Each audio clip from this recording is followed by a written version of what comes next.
Hello friends, technique മലയാളത്തിലെ മറ്റൊരു unboxing വീഡിയോയിലേക്ക് സ്വാഗതം. ഇന്ന് നമ്മൾ അൺബോക്സിംഗ് ചെയ്യാൻ പോകുന്നത് OnePlusന്റെ ഏറ്റവും പുതിയ മിഡ് റേഞ്ച് സ്മാർട്ട് ഫോണായ OnePlus Nord CE6 ആണ്. അപ്പോൾ OnePlusന്റെ Nord 6 കഴിഞ്ഞ മാസം ഇറങ്ങിയിരുന്നു. അപ്പോൾ അത് കഴിഞ്ഞ് ഉടൻ തന്നെ OnePlus Nord CE6 വരുന്നതാണ്. ഇതിൻ്റെ കൂടെ തന്നെ CE6 ലൈറ്റും വരുന്നുണ്ട്. അതിൻ്റെ ഡീറ്റെയിൽ അൺബോക്സിംഗ് നമ്മൾ ഉടൻ തന്നെ പോസ്റ്റ് ചെയ്യുന്നതാണ്. അപ്പോൾ OnePlus Nord CE6 ഇതിൻ്റെ ഡീറ്റെയിൽഡ് ആയ അൺബോക്സിംഗ്, അതിനൊപ്പം തന്നെ ഇതിൻ്റെ സോഫ്റ്റ്വെയർ എക്സ്പീരിയൻസും ക്യാമറയും പെർഫോമൻസ്, ബാറ്ററി ലൈഫ് എല്ലാം തന്നെ നമ്മൾ വിശദമായി പറയുന്നത്. 8000 mAh ബാറ്ററിയാണ് ഇതിൻ്റെ ഒരു ഹൈലൈറ്റിംഗ് ആസ്പെക്ട്. അപ്പോൾ OnePlus Nord 6 പോലെ തന്നെ നല്ലൊരു പ്രൈസിങ് ആയിരിക്കും എന്നാണ് എനിക്ക് തോന്നുന്നത്. എന്നാലും അൺബോക്സ് ചെയ്യുമ്പോൾ നമുക്ക് പ്രൈസിങ് അറിയില്ല. അറൗണ്ട് 30,000 to 35,000 ആ റേഞ്ച് ആയിരിക്കും എന്ന് എനിക്ക് തോന്നുന്നു. കാരണം കഴിഞ്ഞ വർഷത്തെ അറൗണ്ട് 25,000 രൂപയായിരുന്നു. അപ്പോൾ ഇത്തവണ അതിലും കൂടാൻ ഉറപ്പായിട്ടും ചാൻസ് നമുക്ക് അറിയാമല്ലോ, എല്ലാത്തിൻ്റെയും പ്രൈസ് കൂടി. അപ്പോൾ ഇതും ആ ഒരു എക്സ്പെക്റ്റഡ് പ്രൈസ് എന്നാണ് ഇതിൻ്റെ ഏതാണ്ട് ആ ഒരു റേഞ്ചിൽ തന്നെയായിരിക്കും എന്ന് എനിക്ക് തോന്നുന്നു.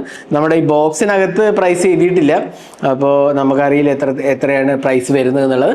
അപ്പോൾ ഇതിൻ്റെ ഒരു ഡീറ്റെയിൽ അൺബോക്സിംഗിലേക്ക് എടുക്കാം. അപ്പോൾ അതിന് മുമ്പായിട്ട് ഈ ചാനൽ ആദ്യമായിട്ടാണെങ്കിൽ സബ്സ്ക്രൈബ് ബട്ടൺ ഒന്ന് പ്രസ് ചെയ്യാൻ മറക്കരുത്. അതേപോലെ തന്നെ ബെൽ ഐക്കൺ ക്ലിക്ക് ചെയ്യുക. അപ്പോൾ നമ്മൾ പബ്ലിഷ് ചെയ്യുന്ന എല്ലാ വീഡിയോസിനെയും നോട്ടിഫിക്കേഷൻ നിങ്ങൾക്ക് ലഭിക്കുന്നതാണ്. അപ്പോൾ ആദ്യം തന്നെ നമുക്ക് ഇതൊന്ന് തുറക്കാം, അൺബോക്സ് ചെയ്തിട്ട് ബാക്കിയുള്ള ഡീറ്റെയിൽസിലേക്ക് വരാം. അപ്പോൾ ഇതാണ് OnePlus Nord CE6ൻ്റെ ബോക്സ് പാക്കേജ്. ഇവിടെ 6 എഴുതിയാണ്. സൈഡിൽ നമുക്ക് ബോക്സിൻ്റെ സൈഡിൽ Snapdragon 7 series processor, 8000 mAh XXL battery, അതേപോലെ 144 Hz ഡിസ്പ്ലേ തന്നെയാണ് ഇതിനകത്ത് വരുന്നത്. 1.5K റെസൊല്യൂഷൻ, ആമോലെഡ് ആണ്. 50 MP മെയിൻ ക്യാമറ വിത്ത് OIS, 32 MP സെൽഫി ക്യാമറയാണ് കൊടുത്തിരിക്കുന്നത്. നമുക്ക് കിട്ടിയിരിക്കുന്നത് 8256 വേരിയൻ്റ് ആണ്. ഫ്രഷ് ബ്ലൂ എന്ന് പറഞ്ഞ കളറാണ്. ഒരു 8128 വേരിയൻറ്റും കൂടെ ഉണ്ട്. സാർ വാല്യൂ ഇവിടെ കാണാം, 1.154 ആണ്. ഹെഡ് സാറ്, ബോഡി സാറ് 0.811 ആണ്. അപ്പോൾ ഇത്രയാണ് മെയ്ഡ് ഇൻ ഇന്ത്യ. ബോക്സും കാണാം. അപ്പോൾ നമുക്ക് പെട്ടെന്ന് തന്നെ ബോക്സ് തുറക്കാം. ബോക്സ് തുറക്കുമ്പോൾ ഉള്ളിൽ ആദ്യത്തെ ചെറിയ ബോക്സ് കാണാം. ഇതിനകത്ത് നമുക്ക് കിട്ടുന്ന ഒരു കേസാണ്, ഒരു സ്റ്റാൻഡേർഡ് TPU കേസും വാറണ്ടി ഇൻഫർമേഷനുമാണ്. ക്വിക്ക് സ്റ്റാർട്ട് ഗൈഡാണ്. അതല്ലേ, കേസ് നല്ലൊരു കേസാണ്. അതേ ഡിവൈസിൽ അതേ കളറിലുള്ള കേസ് തന്നെയാണ് കൊടുത്തിരിക്കുന്നത്. പിന്നെ നമുക്ക് ഫോണാണ് വരുന്നത്. അതുകൂടാണ്ട് നമുക്ക് കിട്ടുന്നത് ഒരു സിം ഇജക്റ്റ് പിന്ന് കാണാം. അതേപോലെ ഒരു സൂപ്പർ ഹൂക്കിൻ്റെ ചാർജിങ് കേബിൾ കാണാം. അതുകൂടാണ്ട് തന്നെ ഒരു 80 വാട്ടിൻ്റെ സൂപ്പർ ഹൂക്ക് ചാർജറാണ് കൊടുത്തിരിക്കുന്നത്. 80 വാട്ട് സൂപ്പർ ഹൂക്ക് ചാർജറാണ് കൊടുത്തിരിക്കുന്നത്. അപ്പോൾ ഇത്രയാണ് ഈ ബോക്സിനകത്ത് വരുന്നത്. ഇനി ഫോണും നമുക്ക് എടുക്കാം. ഇതാണ് നമ്മുടെ OnePlus Nord CE6 വരുന്നത്. അപ്പോൾ ഡിവൈസിൻ്റെ കളർ ഉണ്ടല്ലേ, ഒരു ബ്ലൂയിഷ് കളറാണ് നമുക്ക് കിട്ടിയിരിക്കുന്നത്. ഇവിടെ ക്യാമറ ലേഔട്ട് ഏതാണ്ട് OnePlus 15ൻ്റെ ആ ഒരു സീരീസിലെ ക്യാമറ ലേഔട്ട് തന്നെയാണ് കൊടുത്തിരിക്കുന്നത്. നോഡിലും ഇതേ ഡിസൈൻ ലാംഗ്വേജ്. ഇൻഫാക്ട് നോഡിൻ്റെ ഡിസൈൻ ലാംഗ്വേജ് നോക്കുകയാണെങ്കിൽ ഇതാണ് OnePlus Nord 6 വരുന്നത്. Nord 6ഉം ഇതിൻ്റെ ഡിസൈൻ ലാംഗ്വേജ് ഏറെക്കുറെ വളരെ സിമിലറാണ്. കളർ മാത്രമേ മാറ്റുള്ളൂ. പിന്നെ ഒരു അഡീഷണൽ ക്യാമറ ഉണ്ട്. ഇവിടെ നമുക്ക് 8 MP അൾട്രാ വൈഡ് ആയിരുന്നു. ഇവിടെ നമുക്ക് 2 MP ഡെപ്ത് സെൻസർ മാത്രമേ ഉള്ളൂ. ബാക്കി ഏറെക്കുറെ ഡിസൈൻ ലാംഗ്വേജ് വളരെ സിമിലറാണ്. ഇത് പ്ലാസ്റ്റിക് മെറ്റീരിയലാണ്, പ്ലാസ്റ്റിക് ഫ്രെയിമാണ്. ക്രിസ്റ്റൽ ഷീൽഡ് ഗ്ലാസ് ആണ് പ്രൊട്ടക്ഷൻ. ഇതൊരു പ്രൊപ്പറേറ്ററി ഗ്ലാസ് പ്രൊട്ടക്ഷൻ ആണ് കൊടുത്തിരിക്കുന്നത്. പവർ ആൻഡ് വോളിയം കീസ് കാണാം. മുകൾ ഭാഗത്ത് IR ബ്ലാസ്റ്റർ ഉണ്ട്. അതേപോലെ തന്നെ ഈ സൈഡിൽ ഓപ്പണിങ്സ് സ്ലോട്ട്സ് ഒന്നുമില്ല. താഴത്ത് USB Type-C port, SIM tray, speaker unit, മുകൾ ഭാഗത്ത് സ്പീക്കർ, ഡ്യുവൽ സ്റ്റീരിയോ സ്പീക്കേഴ്സ് ആണ് വരുന്നത്. പിന്നെ IP66, 68, 69, 69K റേറ്റിംഗ് എല്ലാം തന്നെ ഉണ്ട്. പിന്നെ വെയിറ്റിൻ്റെ കാര്യം പറയുകയാണെങ്കിൽ അറൗണ്ട് 8.5 mm തിക്നെസ്സും 215 grams ആണ് വരുന്നത്. ഏറെക്കുറെ ഹാൻഡിൽ ഒതുങ്ങുന്നതാണ് കയ്യിൽ, എന്നാലും കുറച്ച് ഹെവിയാണ്. ഒബ്വിയസ്ലി 215 എന്ന് പറഞ്ഞാൽ അത്രയ്ക്ക് ലൈറ്റ് വെയിറ്റ് അല്ല, എന്നാലും ഏറെക്കുറെ ഒതുങ്ങുന്നതാണ്. കാരണം നമുക്ക് 8000 mAh ബാറ്ററി കിട്ടുമ്പോൾ ഒബ്വിയസ്ലി ആ ഒരു കോംപ്രമൈസ് നമ്മളിവിടെ വരും. പിന്നെ ഡിസൈൻ ലാംഗ്വേജ് നല്ലതാണ്. ബിൽഡ് ക്വാളിറ്റിയും വളരെ നല്ലതായിട്ട് എനിക്ക് തോന്നി. പ്ലാസ്റ്റിക് ആണെങ്കിൽ നല്ലൊരു ഫിനിഷ് ഉണ്ട്. കുറച്ചൊരു പ്രീമിയം ലുക്കിംഗ് ഡിവൈസിനൊക്കെ പോലെ തോന്നുന്നുണ്ട്. അതേപോലെ തന്നെ സൈഡ് പാനലൊക്കെ നല്ലൊരു മാറ്റ് ഫിനിഷാണ് കൊടുത്തിരിക്കുന്നത്. പിന്നെ ഇൻ ഡിസ്പ്ലേ ഫിംഗർ പ്രിന്റ് സ്കാനറാണ്. ഒബ്വിയസ്ലി ഇത് AMOLED ഡിസ്പ്ലേ ഉണ്ട്. ഇൻ ഡിസ്പ്ലേ ഫിംഗർ പ്രിന്റ് സ്കാനറാണ് കൊടുത്തിരിക്കുന്നത്. ഇവിടെ OnePlusന്റെ ലോഗോയും കാണാം. ഇനി ഡിസ്പ്ലേയിലേക്ക് വരുമ്പോൾ നമുക്കിവിടെ കിട്ടുന്നത് ഒരു 6.78 ഇഞ്ചസ് ഡിസ്പ്ലേ ആണ്. ഇതൊരു AMOLED ഡിസ്പ്ലേ ആണ് കൊടുത്തിരിക്കുന്നത്. 1.5K AMOLED ഡിസ്പ്ലേ ആണ്. 100% DCI P3 colour gamut, 144 Hz refresh rate, അതേപോലെ 10-bit പാനലാണ്. അപ്പോൾ ക്രിസ്റ്റൽ ഷീൽഡ് ഗ്ലാസ് ആണ്, ക്രിസ്റ്റൽ ഗാർഡ് ആണ് ഇതിനകത്ത് കൊടുത്തിട്ടുള്ളത്. അപ്പോൾ ഡിസ്പ്ലേ ക്വാളിറ്റി നല്ലതാണ്. AMOLED ഡിസ്പ്ലേ ആണ്, നല്ല ടച്ച് റെസ്പോൺസ് ആണ്. പിന്നെ ബെസൽസ് നോക്കി, അത്യാവശ്യം മിനിമൽ ബെസൽസ് ആട്ടോ കൊടുത്തിരിക്കുന്നത്. ഇവിടെ കണ്ടില്ലേ, മിനിമൽ ബെസൽസ് ആണ്. ഈ ഒരു പ്രൈസ് സെഗ്മെന്റാണ് മിനിമൽ ബെസൽസ് തന്നെ കൊടുത്തിരിക്കുന്നത്. അപ്പോൾ ഓവറോൾ ഡിസ്പ്ലേ ക്വാളിറ്റി നല്ല ടച്ച് റെസ്പോൺസും വളരെ നല്ലതായിട്ട് എനിക്ക് തോന്നി. ഓവറോൾ സ്ക്രീനിൻ്റെ കളേഴ്സ് ആണെങ്കിൽ നല്ല പോപ്പിംഗ് കളേഴ്സാണ്. അതേപോലെ മൂവീസൊക്കെ വാച്ച് ചെയ്യാനൊക്കെ നല്ലൊരു ഡിസ്പ്ലേ ആണ്. ഒരു പഞ്ച് ഹോൾ സെൽഫി ക്യാമറയും നമുക്ക് കാണാം. അപ്പോൾ ഓവറോൾ ഡിസ്പ്ലേ ക്വാളിറ്റിയിൽ ഞാൻ സാറ്റിസ്ഫൈഡ് ആണ്. 1.5K AMOLED ആണല്ലോ, അതുകൊണ്ട് തന്നെ നല്ല ഒരു കളർ റീപ്രൊഡക്ഷനും ടച്ച് റെസ്പോൺസും ഒക്കെ തന്നെ വരുന്നുണ്ട്. ഇനി നമുക്ക് അടുത്തത് സോഫ്റ്റ്വെയറിലേക്ക് പോകാം. OnePlus ആയതുകൊണ്ട് നമുക്ക് പ്രത്യേകിച്ച് പറയേണ്ട ആവശ്യമില്ല. ലോക്സി നോയ്സ് ആണ് വരുന്നത്. അബൌട്ട് ഡിവൈസ് എടുത്തു കഴിഞ്ഞാൽ ലോക്സി നോയ്സ് 16.0.5 ആണ്. Snapdragon 7s Gen 4 mobile platform, 8000 mAh battery. ബാക്കിയുള്ള ഡീറ്റെയിൽസ് ഒക്കെ കാണാം. OnePlus Nord CE6 ആണ്. OnePlusന്റെ AI ഫീച്ചേഴ്സ് നമുക്ക് എല്ലാ ഫോണിലും കാണുന്ന പോലെ തന്നെ AI writer, AI translate, AI voice scribe, അതേപോലെ AI സെർച്ച് എഞ്ചിനും ഇൻക്ലൂഡഡ് ആണ്. ഇവിടെ നമുക്ക് എന്താ പറയുക, ആ ബട്ടൺ ഇല്ല. ആക്ച്വലി പ്ലസ് കീ ഇതിനകത്ത് വരുന്നില്ല. അപ്പോൾ അതാണ് ഇതൊരു ചേഞ്ച് വരുന്നത്. പ്ലസ് കീനകത്തില്ല. എന്നാൽ ഏറെക്കുറെ ബാക്കിയുള്ള കസ്റ്റമൈസേഷൻ ഓപ്ഷൻസ് എല്ലാം തന്നെ ഫ്ലക്സ് തീംസും വാൾപേപ്പർ, ഫോൺസ്, അങ്ങനത്തെ കാര്യങ്ങളൊക്കെ കസ്റ്റമൈസ് ചെയ്യാനുള്ള ഓപ്ഷൻ എല്ലാം തന്നെ ഇൻക്ലൂഡ് ആണ്. പിന്നെ UI ബ്ലോഡ് ബേസ് ഉണ്ട്. ബ്ലോഡ് ബേസ് ഡെഫിനറ്റ്ലി ഉണ്ട്. നെറ്റ്ഫ്ലിക്സ്, പിന്നെ ചില ആപ്സ് ഒക്കെ പ്രീ ഇൻസ്റ്റാൾഡ്, ഇൻസ്റ്റാഗ്രാം, ലിങ്ക്ഡിൻ, അങ്ങനത്തെ കുറച്ച് ആപ്സ് പ്രീ ഇൻസ്റ്റാൾഡ് ആണ്. എന്നാൽ ഏറെക്കുറെ ക്ലീൻ UI എന്ന് തന്നെ വേണമെങ്കിൽ പറയാം.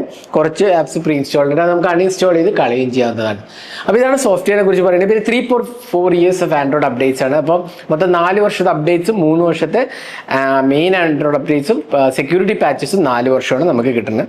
അപ്പോൾ ഓവറോൾ കുഴപ്പമില്ലാത്തൊരു UI എക്സ്പീരിയൻസ് ആണ്. പിന്നെ നല്ല സ്മൂത്ത് ആണ്. ഓക്സിജൻ നോയ്സിൻ്റെ ആ ഒരു സ്മൂത്ത്നെസ് നമുക്ക് ഇവിടെയും കിട്ടുന്നുണ്ട്. ലാഗോ ഇഷ്യൂസ് ഒന്നും ഇല്ല. വളരെ സ്മൂത്ത് എക്സ്പീരിയൻസ് ആണ് ഇത് ഓഫർ ചെയ്തിരിക്കുന്നത്. ഞാൻ അടുത്ത നമുക്ക് ഇതിൻ്റെ പെർഫോമൻസിലേക്ക് വരാം. സ്നാപ്ഡ്രാഗൺ 7s Gen 4 ആണ് വരുന്നത്. അഗെയിൻ ഒരു അത്യാവശ്യം കുഴപ്പമില്ലാത്തൊരു പ്രോസസ്സറാണ്. ഇതിൻ്റെ ആൻറ്റിറ്റ്യൂഡ് സ്കോർ എന്ന് പറഞ്ഞാൽ അറൗണ്ട് 9 lakh അല്ലെങ്കിൽ 10 lakh, 1 million ജസ്റ്റ് താഴേക്കാണ് സ്നാപ്ഡ്രാഗൺ 7s Gen 4 വരുന്നത്. അതിനൊപ്പം തന്നെ UFS 3.1 ഉണ്ട്. നോട്ട് 6ൽ UFS 4.1 ആയിരുന്നു. എന്നാൽ ഇതിൽ UFS 3.1 ആണ്. ഈ ഒരു പ്രൈസ് സെഗ്മെന്റ് എനിക്ക് തോന്നുന്നു 3.1 കുഴപ്പമില്ല. അത്യാവശ്യം നല്ലൊരു റീറൈഡ് സ്പീഡൊക്കെ തരുന്നതാണ്. 2 വേരിയൻ്റാണ് വരുന്നത്. 8/128 8/256 ആണ്. 12 GB വേരിയന്റ് ഇല്ല. അഗെയിൻ കോസ്റ്റ് കട്ടിങ്ങിന്റെ ഒരു ഭാഗമായിട്ടായിരിക്കും എനിക്ക് തോന്നുന്നത്. എന്നാലും കുഴപ്പമില്ല. 8 GB റാമും 128 GB 256 ആണ്. UFS 3.1 വരുന്നുണ്ട്. അപ്പോൾ പെർഫോമൻസിനകത്ത് ലാഗോ ഇഷ്യൂസ് ഒന്നുമില്ല. വളരെ സ്മൂത്ത് ആണ്. ഓക്സിജൻ ഓയിസും ഈ സ്നാപ്ഡ്രാഗൺ 7s Gen 4ൻ്റെയും ഒപ്റ്റിമൈസേഷനൊക്കെ വളരെ നല്ലതായിട്ട് എനിക്ക് തോന്നി. നല്ല ഒരു സ്മൂത്ത് ലാഗ് ഫ്രീ എക്സ്പീരിയൻസ് ആണ് ഇത് ഓഫർ ചെയ്തിരിക്കുന്നത്. അപ്പോൾ അതിലൊന്നും തന്നെ ഒരു പ്രോബ്ലവും പറയാറില്ല. പിന്നെ ഹാപ്റ്റിക് ഫീഡ്ബാക്ക് നല്ലതാണ്. ഇൻ ഡിസ്പ്ലേ ഫിംഗർ പ്രിന്റ് സ്കാനറാണ് വരുന്നത്. AMOLED ഡിസ്പ്ലേ ആയത് കാരണം ഇൻ ഡിസ്പ്ലേ ഫിംഗർ പ്രിന്റ് സ്കാനറാണ്. പിന്നെ ഡ്യുവൽ സ്റ്റീരിയോ സ്പീക്കേഴ്സ് ആണ്. അപ് ടു 300% വോളിയം ഇൻക്രീസ് ചെയ്യാനുള്ള ഓപ്ഷൻ ഉണ്ട്. അപ്പോൾ നല്ല ലൗഡാണ്. അത്യാവശ്യം കുഴപ്പമില്ലാത്ത ഒരു ക്വാളിറ്റിയും ഓഫർ ചെയ്തിട്ടുണ്ട്. പിന്നെ 5G ബാൻഡ്സ് എല്ലാം തന്നെ സപ്പോർട്ടഡ് ആണ്. അപ്പോൾ നമുക്ക് 5G നെറ്റ്വർക്കിൽ നിന്നും തന്നെ വേറെ ഇഷ്യൂസ് ഒന്നും തന്നെ ഇവിടെ വരുന്നില്ല. അപ്പോൾ ആ കാര്യത്തിലൊക്കെ തന്നെ നല്ലൊരു എക്സ്പീരിയൻസ് ആണ് ഈ ഒരു ഡിവൈസ് ഓഫർ ചെയ്തത്. അപ്പോൾ പെർഫോമൻസിനകത്ത് സ്നാപ്ഡ്രാഗൺ 7s Gen 4 അത്യാവശ്യം നല്ലൊരു എക്സ്പീരിയൻസ് തന്നെയാണ് വരുന്നത്. ലാഗ് ഒന്നും ഇല്ലാത്ത ഒരു ഓവറോൾ നല്ലൊരു പെർഫോമൻസ് ഓറിയൻറ്റഡ് എന്ന് പറയാൻ പറ്റില്ല, എന്നാലും നല്ലൊരു പെർഫോമൻസ് തരുന്ന ഒരു ചിപ്പാണ്. അറൗണ്ട് 1 million ആൻറ്റിറ്റ്യൂഡ് സ്കോർ അടുത്ത് വരുന്ന ഒരു ചിപ്പ് കൂടിയാണ്. ഇനി നമുക്ക് ഇതിൻ്റെ ക്യാമറയിലോട്ട് പോകാം. ക്യാമറയിലോട്ട് വരുമ്പോൾ നമുക്ക് ഇവിടെ ഒരു പ്രൈമറി ക്യാമറ മാത്രമേ ഉള്ളൂ. ആക്ച്വലി ഇൻഫാക്ട് CE5 ആയിട്ട് നോക്കുകയാണെങ്കിൽ ഒരു കട്ട് ഡൗൺ ഇവിടെ ഉണ്ട്. അൾട്രാ വൈഡ് മിസ്സിംഗ് ആണെന്നുള്ളതാണ്. OnePlus Nord CE6ൽ വരുന്നത് 15 MP പ്രൈമറിയും ഒരു 2 MP ഡെപ്ത് സെൻസറും മാത്രമേ ഉള്ളൂ. പിന്നെ നമുക്ക് കിട്ടുന്ന ഒരു upgraded 32 MP punch whole selfie ക്യാമറയാണ് വരുന്നത്. അപ്പോൾ പ്രൈമറി ക്യാമറയും റിയർ ക്യാമറ ഫ്രണ്ട് ക്യാമറയിൽ നമുക്ക് 4K 30 FPS എടുക്കുക എന്നുള്ളതാണ്. അതൊരു നല്ല കാര്യം തന്നെയാണ്. മാക്സിമം 4K റെക്കോർഡിംഗ് സപ്പോർട്ടഡ് ആണ്. എന്നാൽ റിയർ ക്യാമറയിൽ 60 ഇല്ല, 4K 60 FPS ഇല്ല. എന്നാലും കുഴപ്പമില്ല. 4K 30 FPS അറ്റ്ലീസ്റ്റ് ഈ ഒരു പ്രൈസ് സെഗ്മെന്റിൽ ഉണ്ടെന്ന് പറയാം. അതേപോലെ തന്നെ സെൽഫി ക്യാമറയിൽ 4K 30 FPS ഉണ്ട്. പിന്നെ ഒപ്റ്റിക്കൽ ഇമേജ് സ്റ്റെബിലൈസേഷനും അവൈലബിൾ ആണ്. നമുക്ക് കുറച്ച് ക്യാമറ സാമ്പിൾസ് കൂടിയാണ്. ഇതെല്ലാം OnePlus Nord CE6 എടുത്ത ക്യാമറ സാമ്പിൾസ് ആണ്. ഡെയിലൈറ്റ് ക്യാപ്ചേഴ്സ് നല്ല ക്വാളിറ്റി ഉണ്ട്. അത്യാവശ്യം കുഴപ്പമില്ലാത്ത കളേഴ്സും നല്ല ഡൈനാമിക് റേഞ്ചും ഡീറ്റെയിൽസും ഒക്കെ വരുന്നുണ്ട്. ക്ലോസപ്പ് ഷോട്ട്സ് ആണെങ്കിലും കുഴപ്പമില്ല. പോർട്രേറ്റ്സും അത്യാവശ്യം നല്ല രീതിയിൽ വന്നിട്ടുണ്ടെന്നാണ് എൻ്റെ ഒരു അഭിപ്രായം. നിങ്ങളുടെ അഭിപ്രായങ്ങൾ കമന്റ് സെക്ഷനിൽ പോസ്റ്റ് ചെയ്യുക. എന്നാൽ ലോ ലൈറ്റിലേക്ക് വരുമ്പോൾ കുറച്ച് നോയ്സ് കൂടുതലാണ്. ആക്ച്വലി അത് ഇമ്പ്രൂവ് ചെയ്യേണ്ട ഒരു കാര്യമാണ്. കുറച്ചധികം നോയ്സ് ഉണ്ട് ഇമേജസിൽ. എക്സ്ട്രീം ലോ ലൈറ്റ് ഒക്കെ വരുമ്പോൾ കുറച്ചധികം നോയ്സ് ഉണ്ട്. പിന്നെ സെൽഫി ക്യാമറേൻ്റെ കാര്യം പറയുമ്പോൾ നല്ല അപ്ഗ്രേഡഡ് സെൽഫി ക്യാമറയാണ്. എനിക്ക് ഇഷ്ടപ്പെട്ടു. അപ്പോൾ ഇതാണ് ക്യാമറയുടെ കാര്യം പറയുകയാണെങ്കിൽ നിങ്ങളിപ്പോൾ കാണുന്ന വീഡിയോ റെക്കോർഡിംഗ് 4K 30 FPS എടുത്ത് ഫുട്ടേജാണ്. സ്റ്റെബിലൈസേഷനും ഇൻക്ലൂഡഡ് ആണ്. അപ്പോൾ ഇതായിരുന്നു ക്യാമറയുടെ കാര്യം. ഇനി നമുക്ക് ബാറ്ററിയിലേക്ക് പോകാം. 8000 mAh battery, again 80 watt charging, super hook. അതേപോലെ തന്നെ റിവേഴ്സ് വയേർഡ് ചാർജിങ് ഉണ്ട്. 27 watt റിവേഴ്സ് വയേർഡ് ചാർജിങ് ഉണ്ട്. അതായത് നമുക്ക് വേറൊരു ഫോൺ ഇത് വെച്ച് ചാർജ് ചെയ്യുക എന്നുള്ളതാണ് റിവേഴ്സ് വയേർഡ് ചാർജിങ്. അപ്പോൾ USB Type C to Type C വെച്ച് നമുക്ക് ചാർജ് ചെയ്യാം. ഇതിൻ്റെ charging time around 1 hour 20 minutes ആണ് അപ്രോക്സിമേറ്റ്ലി. അഗെയിൻ ഭയങ്കര ഫാസ്റ്റ് ഒന്നും അല്ലെങ്കിൽ 8000 mAh ഉണ്ടായതുകൊണ്ട് തന്നെ അത്യാവശ്യം ഫാസ്റ്റ് ആണെന്ന് പറയാം. പിന്നെ ബാറ്ററി ലൈഫ് അടിപൊളി ബാറ്ററി ലൈഫാണ്. കാരണം ഞാനിത് യൂസ് ചെയ്യാൻ തുടങ്ങിയിട്ട് ഇപ്പോൾ ഏതാണ്ട് ഒരു 1.5-2 ആഴ്ചയോളമായി.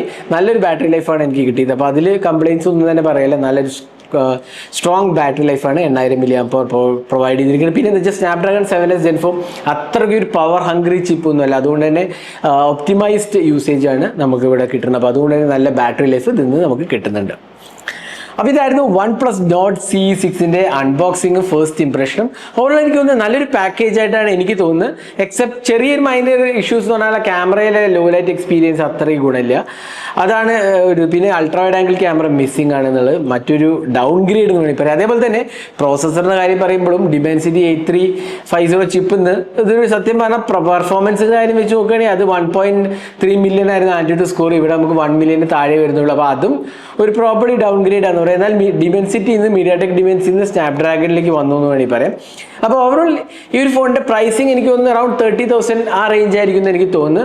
അപ്പോൾ ആ പ്രൈസിങ് പിന്നെ എനിക്ക് തോന്നുന്നു കുഴപ്പമില്ലാത്തൊരു എക്സ്പീരിയൻസ്, പ്രത്യേകിച്ച് ഈ ഒരു പ്രൈസ് റൈസ് ഒക്കെ വന്നുകൊണ്ടാണ് ഞാൻ പറയുന്നത്. അല്ലെങ്കിൽ ഈ പ്രൈസ് സെഗ്മെന്റിൽ ഇതിലും ബെറ്റർ പ്രോസസ്സർ വരാണ്ടതാണ്. എന്നാൽ ഇപ്പം നമുക്കറിയാമല്ലോ AI കാരണം എല്ലാത്തിൻ്റെയും ചിപ്പിൻ്റെയും റാമിൻ്റെയും റോമിൻ്റെയും ഒക്കെ പ്രൈസ് കൂടിയിട്ടുണ്ട്. അപ്പോൾ അത് വെച്ച് നോക്കുകയാണെങ്കിൽ ഈ ഒരു പ്രൈസ് കുഴപ്പമില്ല എന്ന് പറയാം. അഗെയിൻ ഇതാണോ പ്രൈസ് നമുക്കറിയില്ല.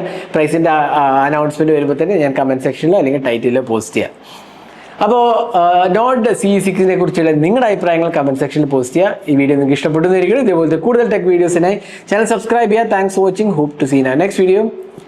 Great day.